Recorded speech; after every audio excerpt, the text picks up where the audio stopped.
Hola, muy buenas noches a todos.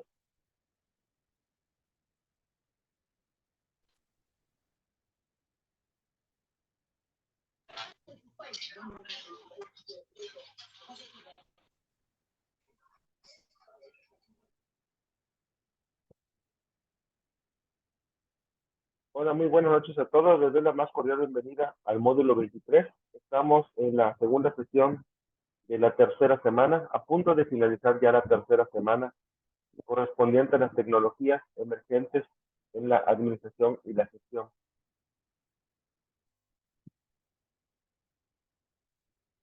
Durante esta semana estuvimos visualizando lo que era la importancia de conocer qué es un diagrama de Gantt, por qué la estabilización o la planeación de los recursos que debemos de elaborar en la etapa de organización. Como bien hemos estado mencionando, una de las partes muy importantes de un proyecto es la etapa de planeación, organización, dirección y control, que esto corresponde al proceso administrativo. Ahora bien, entrando en la etapa de organización que estuvimos realizando, organización, pudimos visualizar la etapa donde nosotros establecíamos las actividades, tareas y recursos, para lo que nosotros retomamos toda esta información para poder realizarlo en la nueva fase. Uno de los puntos importantes es el poder establecer correctamente cada una de las actividades, tareas y de los recursos.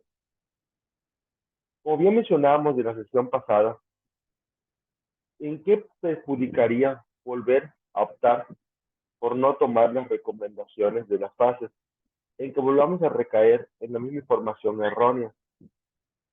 Entonces, esto va a seguir permeando los resultados que vamos a querer obtener, porque, por ejemplo, el desconocer por qué utilizamos una demografía de población, por qué era necesario conocer cuántas personas íbamos a ocupar, o si el proyecto era local, estatal o nacional, porque precisamente al llegar a esta etapa de dirección, nosotros íbamos a establecer un diagrama de Gantt, y ese diagrama de Gantt debería de estar lo más acorde posible al objetivo general.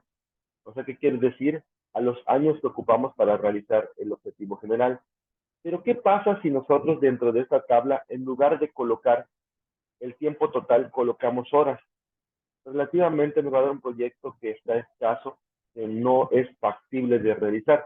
Si en la fase anterior veíamos la viabilidad, estamos visualizando ahorita la factibilidad realmente de realizar un proyecto. Si nosotros no contemplamos que requerimos de recursos y, por ejemplo, seguimos empleando los recursos humanos que ya no se solicitan, que en esta fase se denomina responsable de actividades y tareas, y que dentro de esta columna van colocados todos los perfiles que ustedes crearon y siguen aplicando la misma cuestión de poner una persona con conocimientos en etcétera en algo, va a seguir saliendo mala actividad. ¿Qué sucede si, por ejemplo, dentro de la retroalimentación pasada tenían que los recursos financieros no son acordes, de acuerdo que a trabajar con recursos propios, de acuerdo que a trabajar con recursos financieros de alguna empresa o recursos gubernamentales no es correcto, sino solamente emplear la palabra de recursos estimados o recursos monetarios para no calcular, para no estimar, para no entrar en la parte de detalle monetario. Entonces, por eso, dentro de las retroalimentaciones que ustedes leían, decía una parte muy importante de ocupar la palabra de recursos monetarios. Ya con esto nosotros hacíamos la alusión de que realmente ustedes requerían de dinero para poder contemplar al recurso material, al recurso tecnológico y al recurso humano. ¿Qué hubiera pasado si, por ejemplo, ustedes dentro de recursos financieros hubieran colocado solamente honorarios? Sabemos perfectamente que la palabra honorarios, eso es un pago que se le realiza a una persona por el desempeño de un servicio que realiza en una determinada jornada laboral. Entonces, la pregunta que nosotros tenemos que hacernos de reflexionar, si yo solo estoy contemplando el recurso humano dentro del recurso financiero, ¿con qué pago el recurso material y con qué pago el recurso tecnológico? Yo no lo estoy contemplando. Entonces, tendría que pensar en el decir, ¿cómo yo voy a solventar todos los gastos y los costos de los productos que estoy comprando en el recurso material y el recurso tecnológico? Por ello, y precisamente, el poder establecer esta palabra únicamente nos iba a permitir conocer realmente todo lo que requeríamos en efecto de dinero en especie, dinero monetario. Otra de las partes importantes era que dentro de cada columna solo se debe de colocar lo que se solicita. Si era recurso material, pues solamente los bienes tangibles, todo lo que podemos tocar, ya sea, por ejemplo, bien material, una silla, comedor, un ventilador, una computadora, todos los bienes tangibles que ustedes iban a requerir. Si, por ejemplo, utilizaban hojas, no para qué las iban a utilizar, dado que no va dentro de las acciones. Porque algunas actividades, por ejemplo, sí, Brenda, de hecho, si ustedes solo dejan la palabra recursos estimados, como bien lo mencioné en la fase anterior, para mí está perfecto porque tampoco les voy a poner a que ustedes coticen cuántas computadoras van a necesitar, porque vamos a suponer que tienen una demografía de población de 10,000 personas y van a requerir de 7, 8, 9, 10 computadoras y tienen que cotizarlo. No, precisamente el estudio financiero que se ve mucho más allá, que es el estudio donde nosotros nos adentramos en esta parte, es donde determinamos, ahí sí determinamos, voy a requerir 10 computadoras, ¿cuánto te va a salir cada computadora? Ya las cotizaste. Voy a requerir de hojas, ¿cuántas hojas vas a utilizar? Ahí sí tenemos que ser exactos dentro de un estudio financiero. En esta etapa que solamente es la parte o de organización, solamente con que ustedes coloquen recursos estimados y la copian y la pegan en esa columna nada más, está correcto. O sea, yo esa parte, yo veo recursos estimados, digo, ah, está bien porque es dinero. O quieren poner dinero en efectivo, ponen solo la palabra dinero en efectivo. Es correcto también. Ahora, si ustedes tienen recursos materiales, computadora, celular, GPS, hojas, lápices, tienen un recurso tecnológico, internet, software de gestión, software de la computadora, GPS también, tenemos software, tienen su recurso humano y dentro de la palabra de recursos financieros ponen la cantidad de 500 pesos, automáticamente y por ende te vas a hacer una palabra reflexiva. ¿Cómo puedo solventar todos los costos y gastos con 500 pesos de un proyecto que yo estoy estableciendo que es a largo plazo? Si yo establezco que es un proyecto a largo plazo, vamos a suponer un año, ¿cómo con 500 pesos me va a dar para un año? Entonces tenemos que reflexionar esta parte y decir, bueno, no sé, no lo puedo estimar ahorita porque precisamente no tengo la cantidad exacta de personas que van a participar. Una vez que yo ya conozca toda esa cantidad, entonces yo ya puedo estimar qué va a ser en la parte del estudio financiero. Solamente con que coloquen esa palabra está correcto. Entonces, es necesario que ustedes modifiquen. A veces en algunas recomendaciones estaba la parte de actividades y tareas, porque, por ejemplo, en algunas actividades ponían actividad, recaudar dinero. Es erróneo. ¿Por qué es erróneo? Que nosotros pongamos una actividad, recaudar dinero, gestionar dinero o contratar personas y hacer la contratación, porque para eso existe la columna de recursos financieros, para eso existe la columna de recursos materiales, para eso existe la columna de recursos humanos, porque precisamente la columna de recursos humanos nos da el espacio de que nosotros vamos a tener que contratar personas que van a ser los subordinados de nuestro proyecto. Y de igual manera el recurso financiero. Entonces, todas las actividades y tareas están sujetas a los objetivos que ustedes se plantearon. Por ello, daba la importancia de conocer relativamente que su objetivo general estuviera bien planteado, que los objetivos específicos estuvieran bien determinados de acuerdo al objetivo general y a su vez sus metas, porque todo eso nos iba a ir sirviendo para poder ir avanzando con las etapas del proyecto.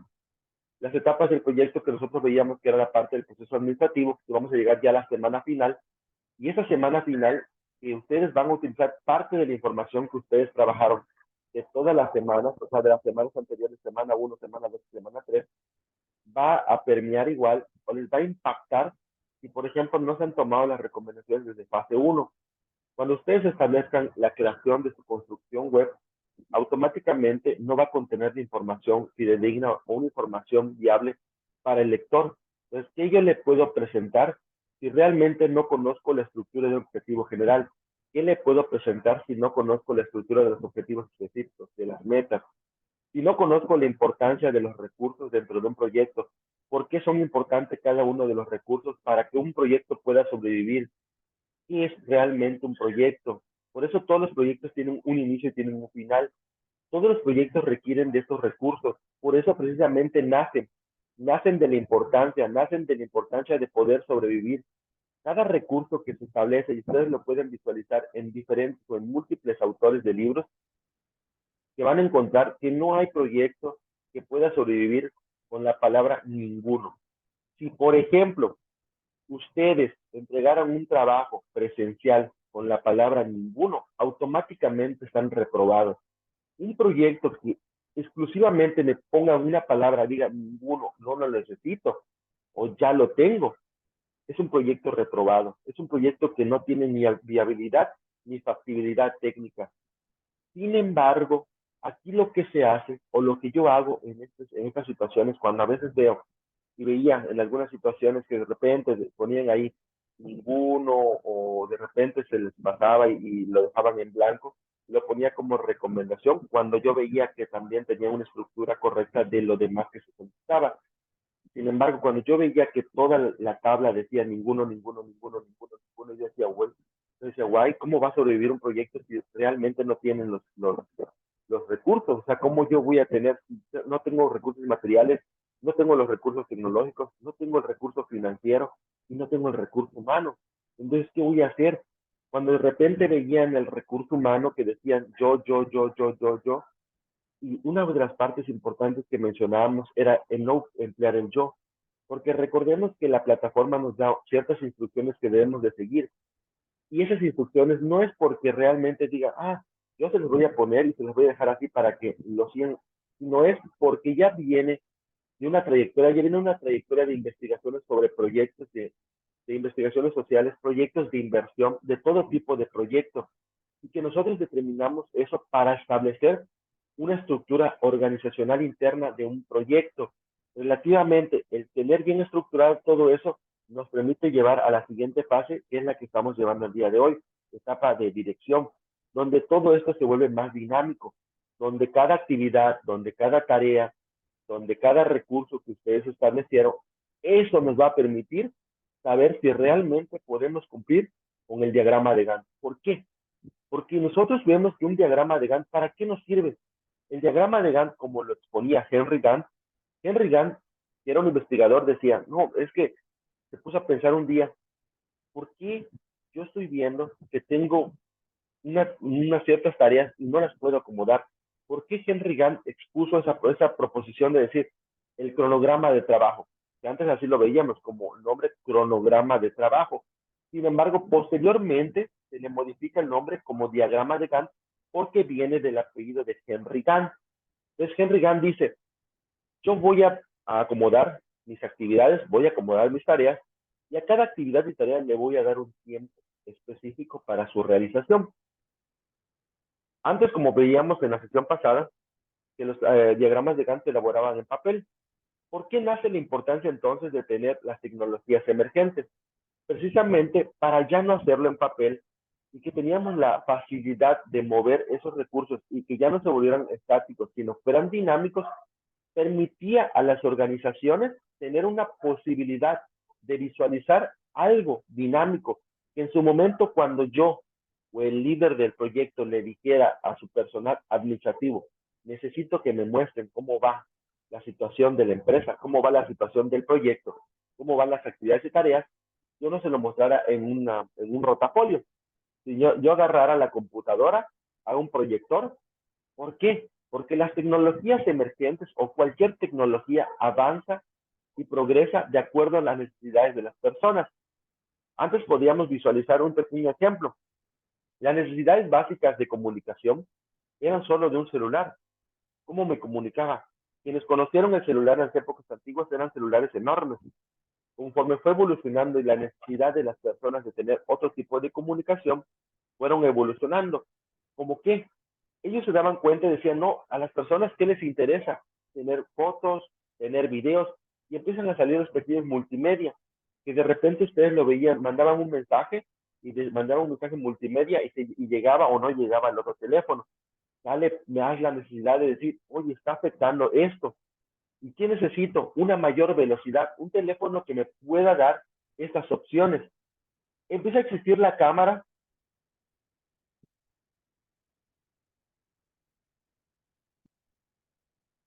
Es correcto, Brenda. De hecho, en la sesión pasada les comenté eso, perdón, que en los escenarios para poder apoyarlos y ustedes se enfoquen un poquito más en la parte de la cuestión del diagrama de Gantt, solamente elaboren dos escenarios, un escenario optimista y un escenario pesimista, y ustedes solamente coloquen de qué fase la realizaron para que yo lo pueda cotejar. De acuerdo, por ejemplo, les decía un ejemplo de lo que ustedes realizaban, 97% de la sociedad hizo asistir a las juntas vecinales, ¿no? Entonces lo podían hacer de esa manera, aplicando lo que eran las acciones, o que son las estrategias, y de la misma manera el escenario pesimista, las posibles soluciones y las acciones. Esto con el fin de poder apoyarles, que sean más sencillas que fase 4. ¿Por qué les digo que son un poco más sencillas? Porque realmente el análisis de escenarios, que es lo que vamos a entrar en el día de hoy, el análisis de escenarios es una parte financiera o viene del análisis de estados financieros. Cuando nos adentramos a la parte de la situación financiera de una empresa, hablamos ya de números.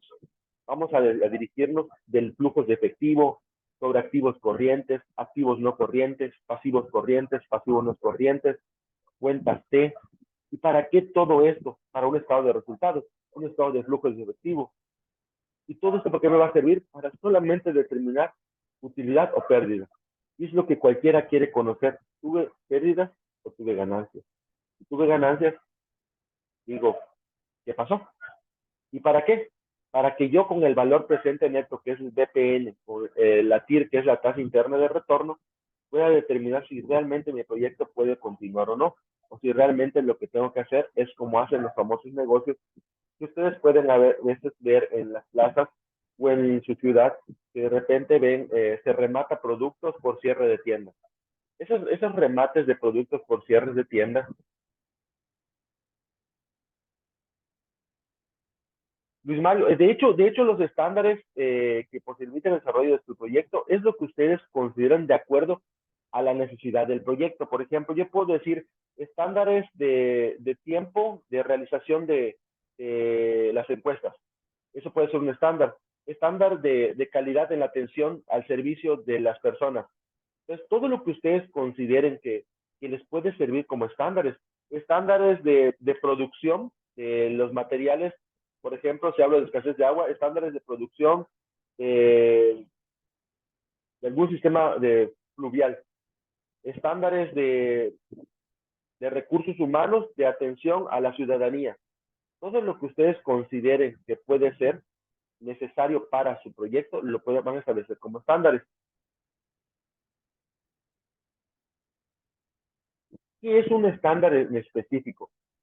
Un estándar es un sistema de medición. Un estándar es una forma de medir la productividad que tienen ustedes con relación a algún sistema interno de su organización.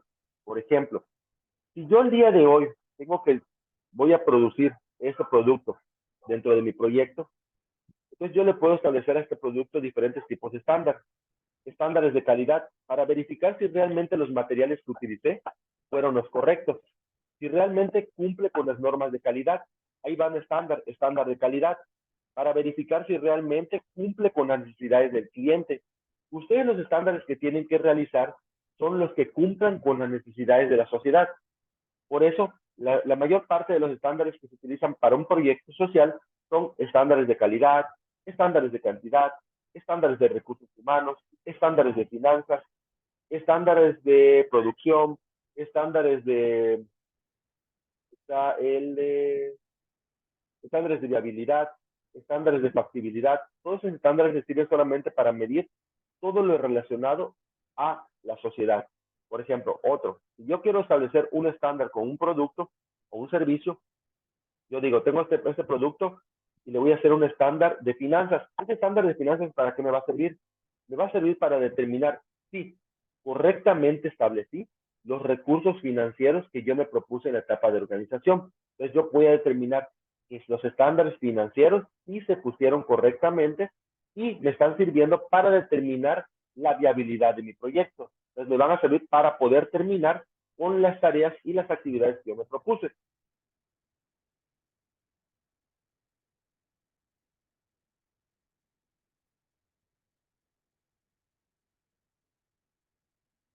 Eh, Aislinn, dices que no te aparece la opción de compartir. Eh, Cuando ya le diste compartir, tienes la URL. ¿Será que me la puedes pasar ahorita aquí por el chat para que yo lo pueda visualizar? Tu URL de tu trabajo. Y aquí lo puedo ver, visualizar más rápidamente.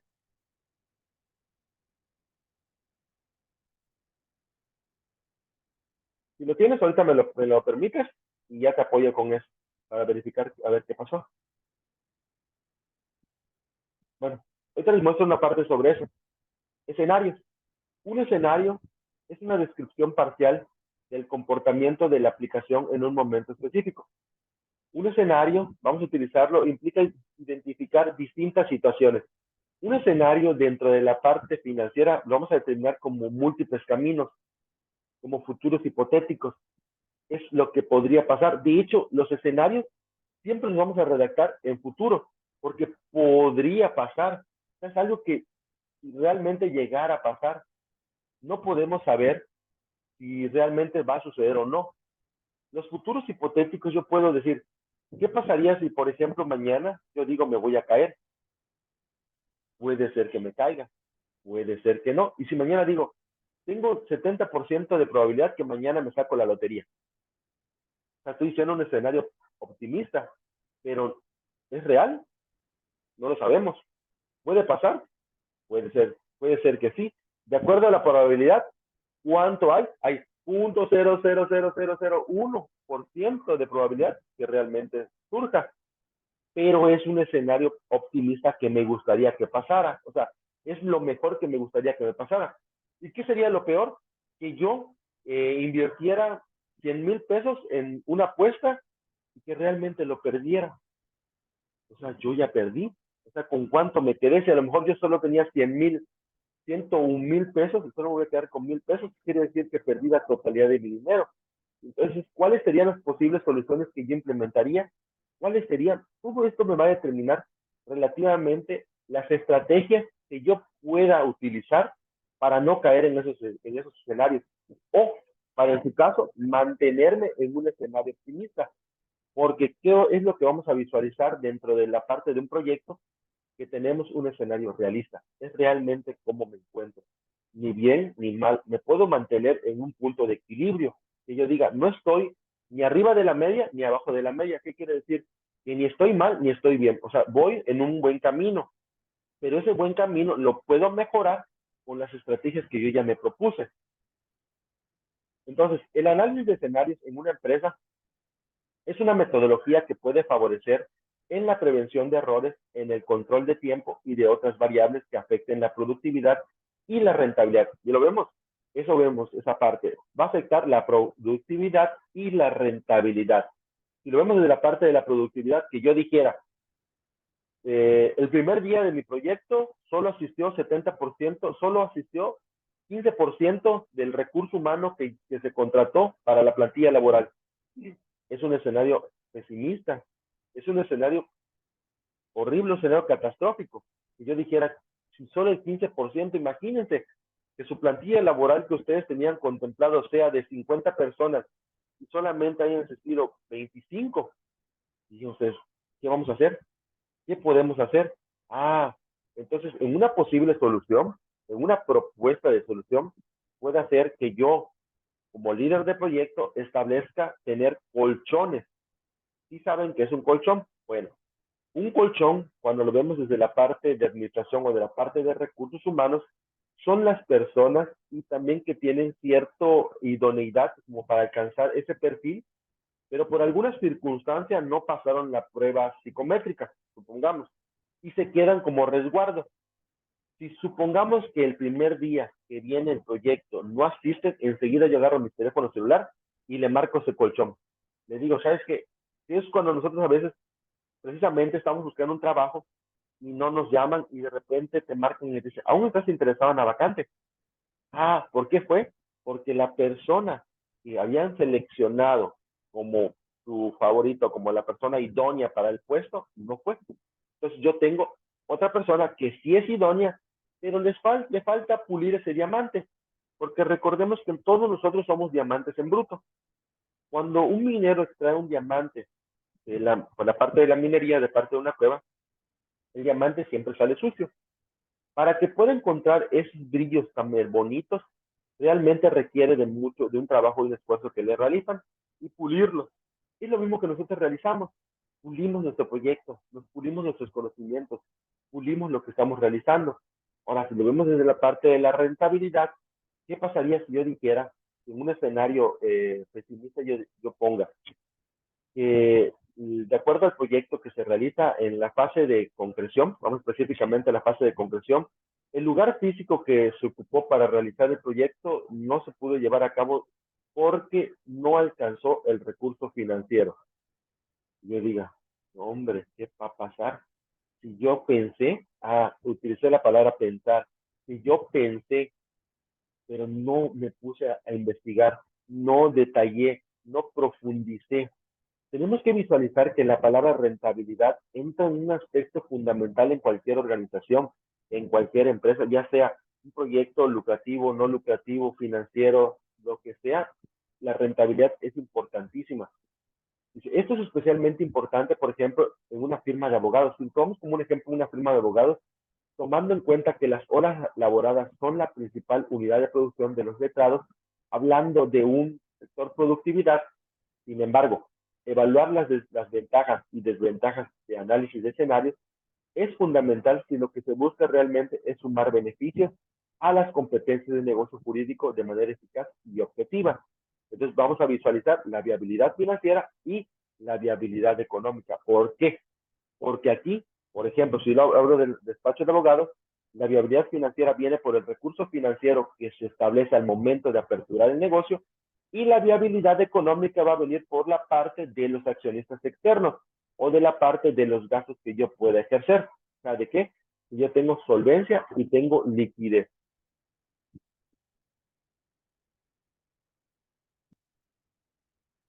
Entonces, ¿qué es el análisis financiero? Vamos a ver. ¿Qué es el análisis, perdón, de escenarios?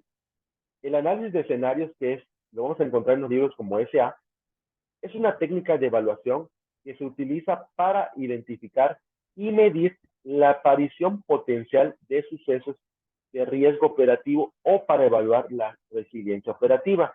A diferencia de las evaluaciones de riesgos operacionales tradicionales, es un análisis, como les comentaba, hipotético. Es realmente si puede suceder o no puede suceder. El análisis de escenarios está diseñado para derivar evaluaciones razonadas de la probabilidad e impacto de pérdidas operativas plausibles o para analizar la resiliencia operativa. Me fue bien en el año anterior, lo comparo con el año siguiente. Por ejemplo, si lo vemos financieramente, agarro mi estado de resultados del 2021 y lo voy a comparar con el estado de resultados del 2022. Y si yo me doy cuenta que no me fue bien, ¿por qué? Analizo la TIR, que es el TIR, BPN y BAM, lo identifican con el año consecutivo y yo digo, oye, ¿por qué? ¿Qué pasó? Voy a ver la resiliencia operativa, cómo me fue internamente. A lo mejor pueda decir que me fue mal, pero no es cierto, porque en el año que viene no me di cuenta que hay más mercancía, que a lo mejor yo sí tuve un activo más, pero yo tuve que comprar activo circulante y activo fijo. Quiere decir que compré materia prima y metí más, por ejemplo, activo fijo, mobiliario y equipo de oficina. Entonces, compré más activos para mi empresa. Entonces, eso me sirvió para mejorar la productividad. O a lo mejor destiné dinero para la capacitación. Entonces, tengo que empezar a visualizar todas las partes que me va a servir un análisis de escenarios. Entonces, puede utilizar el proceso de análisis de escenarios para construir análisis de escenarios y recopilar tanto datos cualitativos como datos cuantitativos de soporte. Con un análisis de escenario puede registrar un intervalo de estimaciones de frecuencia y gravedad en grupos, junto con la información de soporte de la evaluación.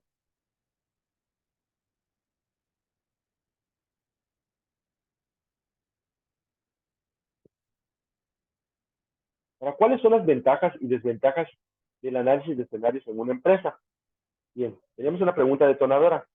¿Sabías que el análisis de los escenarios determina la viabilidad y factibilidad del proyecto? Aquí nosotros vamos a determinar precisamente ya de un aspecto financiero si realmente el proyecto se puede llevar a cabo o no. Dentro de la parte de finanzas encontramos tipos de análisis. O sea, podemos hacer análisis de ratios, análisis de escenarios, análisis de tendencias, análisis de puntos de equilibrio.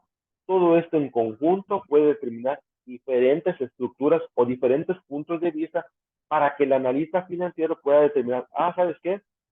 Se fue mal en esto. Vamos a moverle aquí a este punto, vamos a modificar, por ejemplo, la parte del proyecto, a lo mejor en los recursos financieros, hay que aumentarle, hay que disminuirle, a lo mejor la plantilla laboral fue muy poca, hay que aumentarle, o fue mucha, hay que disminuirle, contrataste personal que no era el idóneo, hay que buscar, hay que contratar, o sea, esto nos va a permitir determinar realmente qué es lo que requerimos mover dentro de nuestras siguientes etapas o etapas anteriores. Se acabaron sus nuevos 30 minutos. Nos desconectamos, por favor, y nos volvemos a reconectar. Son tan amables.